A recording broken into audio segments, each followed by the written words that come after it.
መጽሐፈ ሳሙኤል ቀዳማዊ ምዕራፍ 12 ሳሙኤልም እስራኤልን ሁሉ አለ፣ የነገራችሁኝን ሁሉ ሰምቼ አንግሼላችኋለሁ።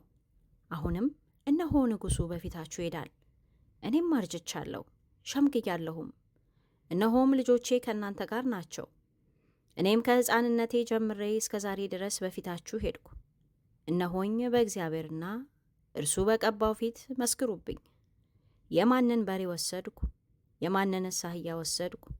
ማንንስ ሸነገልኩ? በማንስ ላይ ግፍ አደረግኩ? ዓይኖቼንስ ለማሳወር ከማን እጅ ጉቦ ተቀበልኩ?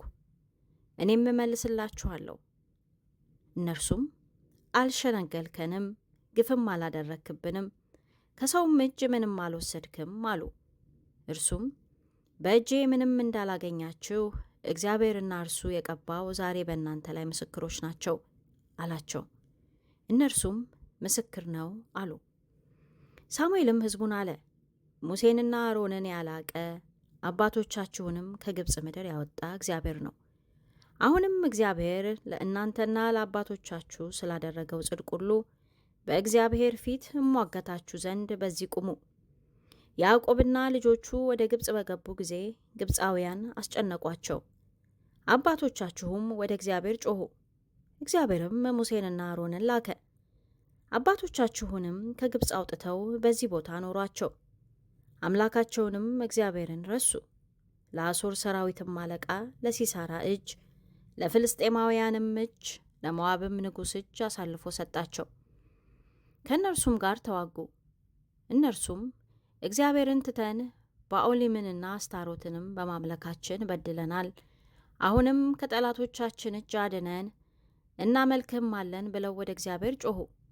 እግዚአብሔርም ይሩበአልን፣ ባርቅንም፣ ዮፍታሔንም ሳሙኤልንም ላከ። በዙሪያችሁም ካሉት ከጠላቶቻችሁ እጅ አዳናችሁ። ተዘልላችሁም ተቀመጣችሁ። የአሞንም ልጆች ንጉሥ ናዖስ እንደመጣባችሁ ባያችሁ ጊዜ አምላካችሁ እግዚአብሔር ንጉሣችሁ ሳለ እንዲህ አይሁን፣ ነገር ግን ንጉሥ ይንገስልን አላችሁኝ። አሁንም የመረጣችሁትንና የፈለጋችሁትን ንጉሥ እዩ። እነሆም እግዚአብሔር ንጉሥ አደረገላችሁ። እግዚአብሔርን ብትፈሩ ብታመልኩትም፣ ቃሉንም ብትሰሙ፣ በእግዚአብሔርም ትእዛዝ ላይ ባታምፁ፣ እናንተና በእናንተ ላይ የነገሰው ንጉሥ አምላካችሁን እግዚአብሔርን ብትከተሉ መልካም ይሆንላችኋል።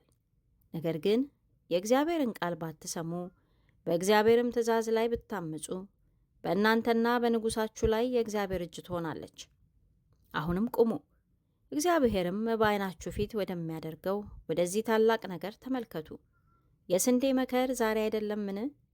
ወደ እግዚአብሔር እጮኻለሁ፣ እርሱም ነጎድጓድና ዝናብ ይልካል። እናንተም ንጉሥ በመለመናችሁ በእግዚአብሔር ፊት ያደረጋችሁት ክፋት ታላቅ እንደሆነ ታውቃላችሁ፣ ታያላችሁም። ሳሙኤልም ወደ እግዚአብሔር ጮኸ። እግዚአብሔርም በዚያን ቀን ነጎድጓድና ዝናብ ላከ። ሕዝቡም ሁሉ እግዚአብሔርንና ሳሙኤልን እጅግ ፈሩ።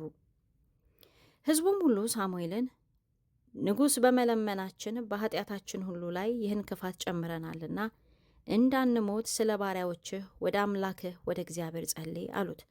ሳሙኤልም ሕዝቡን አለ፣ አትፍሩ፣ በእውነት ይህንን ክፋት ሁሉ አደረጋችሁ።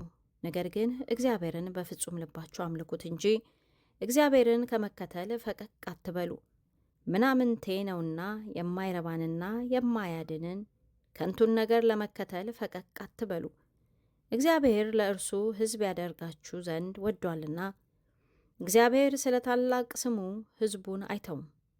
ደግሞም መልካሙንና ቅኑን መንገድ አስተምራችኋለሁ እንጂ ስለ እናንተ መጸለይን በመተው እግዚአብሔርን እበድል ዘንድ ይህ ከኔ ይራቅ።